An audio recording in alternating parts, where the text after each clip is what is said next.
आज हम Solo Leveling job change arc की पूरी कहानी समझेंगे और वो भी 10 मिनट के अंदर। तो चलिए बिना टाइम वेस्ट करे शुरू करते हैं। जिन्वो को सिस्टम से जॉब चेंज की नोटिफिकेशन मिलती है और उसे एक इंस्टेंट डंजन में भेज दिया जाता है। वहाँ उसकी मुलाकात एक आर्मर्ड नाइट से होती है जिसके आर्मर को डैगर से पेनिट्रेट करना बहुत मुश्किल होता जा रहा था। लेकिन नाइट खुद में कुछ खास ताकतवर नहीं था, तो जिन्वो अपने डैगर को इन्वेंट्री में डाल देता है और अपने हाथों का यूज करता है। और क्योंकि उसने ज्यादातर स्टैट्स अपने स्ट्रेंथ में डाले हुए थे, तो जिन्वो उस नाइट की हेलमेट को हाथ से पकड़ के फाड़ देता है और वो नाइट वहीं मर जाता है। अब क्योंकि इस डंजन को बिना क्लियर किए बाहर जाने की परमिशन नहीं थी और जॉब चेंज क्वेस्ट में हेल्थ रिस्टोर पोशन या स्टोर फीचर का यूज करना भी मना था, इसलिए जिन्वो को अपने माना को बचा के चलना पड़ रहा था। क्योंकि डंजन कितना डिफिकल्ट है उसकी जानकारी जिन्वो को नहीं थी। जब वो सोचता रहता है कि उसे कितना टाइम लगेगा ये डंजन क्लियर करने में, तभी उसके ऊपर कुछ और आर्मर नाइट हमला कर देते हैं। जिन्वो सबसे आगे वाले नाइट के इतने मजबूत पंच देता है कि वो वहीं मर जाता है। फिर दूसरे नाइट की छाती में घुटना और तीसरे नाइट की खोपड़ी तोड़कर सबको मार देता है। जब सब कुछ खत्म हो जाता है तो वो नोटिस करता है कि नाइट ने कुछ आइटम्स ड्रॉप किए हैं, जैसे कि B rank armour chest plate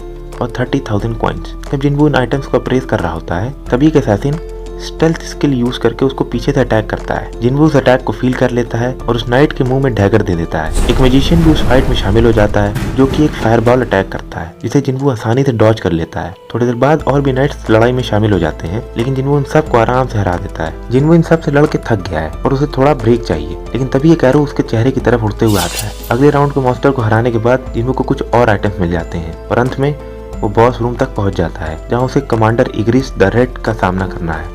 जब जिन्वो देखता है कि बॉस मॉन्स्टर का नाम लाल रंग में है, तो जिन्वो की हालत खराब होने लगती है, क्योंकि रेड का मतलब है कि मॉन्स्टर बहुत ज्यादा ताकतवर है। जिन्वो इग्रिस को स्टैप करने की कोशिश करता है, लेकिन उसका कोई रिजल्ट नहीं निकलता है, क्योंकि इग्रिस हर फील्ड में उससे ज्यादा ताकतवर है। जिन्वो अपने वेपन को छोड़ देता है और अपने हाथों का इस्तेमाल करने लगता है। और क्योंकि इग्रिस एक नाइट है, तो वो जिन्वो की इस डिसीजन की रिस्पेक्ट करता है और अपने वेपन्स को छोड़कर वो भी हाथों से लड़ने लगता है। उसके बाद जिन्वो की कुटाई शुरू हो जाती है और इग्रिस जिन्वो को इतनी बुरी मार मारता है कि वर्ड उसको एक्सप्लेन नहीं कर सकते हैं। तो वो फाइट सीक्वेंस आप सीधा एनिमे में देखिएगा, मतलब स्वाद आ जाएगा। मार खाने के बाद जिन्वो थ्रोन पर गिर जाता है, लेकिन जब इग्रिस उसकी गर्दन काटने वाला ही होता है, तब जिन्वो इग्रिस की स्वॉर्ड को अपने हाथों से रोक लेता है। इससे उसे एक सरप्राइज अटैक करने का मौका मिल जाता है और वो इग्रिस की आंख में डैगर स्टैब कर देता है। फिर जिन्वो इग्रिस को एक रोमन रेन स्टाइल स्पीयर देता है और उसे कई बार स्टैब करता है, जिससे हर उम्मीद के खिलाफ फाइनली जिन्वो कमांडर इग्रिस को मार देता है। उसके बाद उसको रिवॉर्ड में 1.5 मिलियन गोल्ड कॉइन्स, एक heart stone, dominator touch skill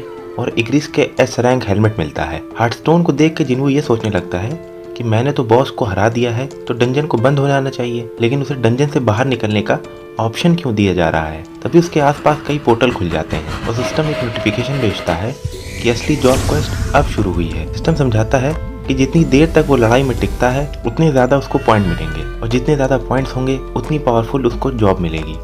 वहाँ एक टाइमर चलने लगता है और back to back monster spawn होने लगते हैं। जिन्वो जान जाता है कि उसके पास एक हिडन क्लास पाने का मौका है, तो वो अपने प्रीशियस माना को इस्तेमाल करके स्टेल्थ स्किल का यूज करता है। लेकिन वहीं खड़ा एक मैजिशियन डिटेक्शन स्किल का यूज करके उसे ढूंढ लेता है। सिर्फ 5 मिनट के बाद जिन्वो को लगने लगता है कि क्वेस्ट बहुत ज्यादा डिफिकल्ट होती जा रही है और उसे हार्ट स्टोन को यूज करके बाहर चले जाना चाहिए। लेकिन क्योंकि उसको लगता है कि शायद दोबारा अपनी लूजर जिंदगी को पीछे छोड़ने का और पावरफुल बनने का मौका ना मिले, जिन्वो इस लड़ाई को कंटिन्यू रखने का फैसला करता है। जब वो एकदम हारने ही वाला होता है, तभी सिस्टम उसे याद दिलाता है कि उसने अपने डेली टास्क पूरे नहीं किए हैं और एज अ पनिशमेंट वो पेनाल्टी जोन में चला जाता है। वही सिस्टम जो उसे कुछ ही देर में मारने वाला था, उसी सिस्टम की मदद से जिन्वो स्टोर खोलता है और पोशन खरीद के अपनी थकावट को रिस्टोर करता है। क्योंकि टेक्निकली वो अब डंजन के बाहर है, तो वो सिस्टम के सारे फीचर यूज कर पा रहा था। जिन्वो सोचता है कि वो लेवल अप करके अपनी हेल्थ रिस्टोर कर सकता है, तो वो डिसाइड करता है कि वो पेनाल्टी जोन में जाकर मॉन्स्टर हंटिंग करेगा, क्योंकि उसे लगता है कि लेवल अप होने पे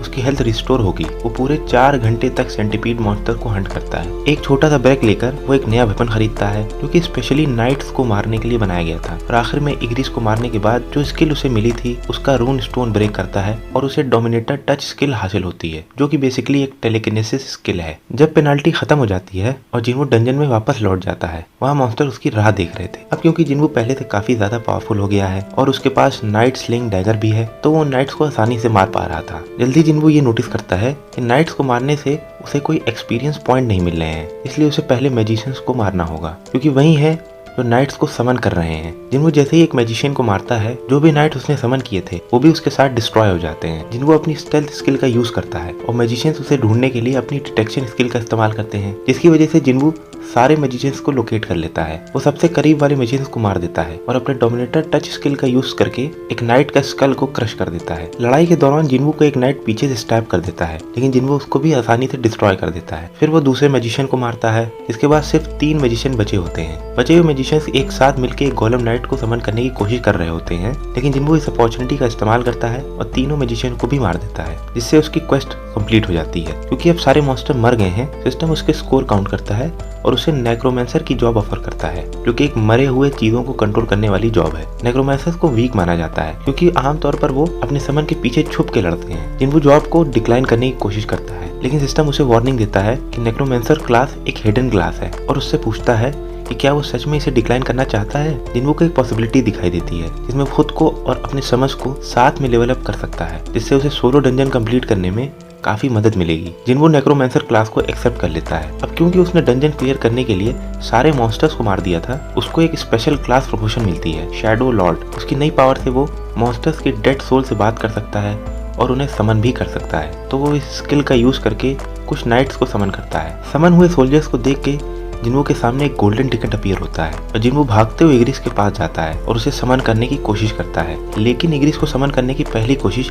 फेल हो जाती है क्योंकि इग्रिस बाकी नाइट से बहुत ज्यादा पावरफुल था। जिन्वो की दूसरी कोशिश भी फेल हो जाती है। तब जिन्वो के पास सिर्फ एक आखिरी मौका होता है। जिन्वो इग्रिस से पूछता है कि वो अपने पुराने मास्टर के खाली थ्रोन को क्यों प्रोटेक्ट कर रहा है, जो कि यहाँ है ही नहीं, और इग्रिस को ये ऑफर देता है कि वो जिन्वो को प्रोटेक्ट करे एज ए न्यू मास्टर। ये टैक्टिक काम कर जाती है और जिन्वो इग्रिस को अपने पहले मेजर शैडो सोल्जर के रूप में सक्सेसफुली ऐड कर लेता है। अगर आपको ये वीडियो पसंद आई तो कमेंट जरूर करिए, चैनल को लाइक, सब्सक्राइब, शेयर भी करिए ताकि आप सोलो लेवलिंग से जुड़े हुए किसी भी अपडेट्स को ना मिस करें। मिलते हैं आपसे अगली वीडियो में। Bye bye.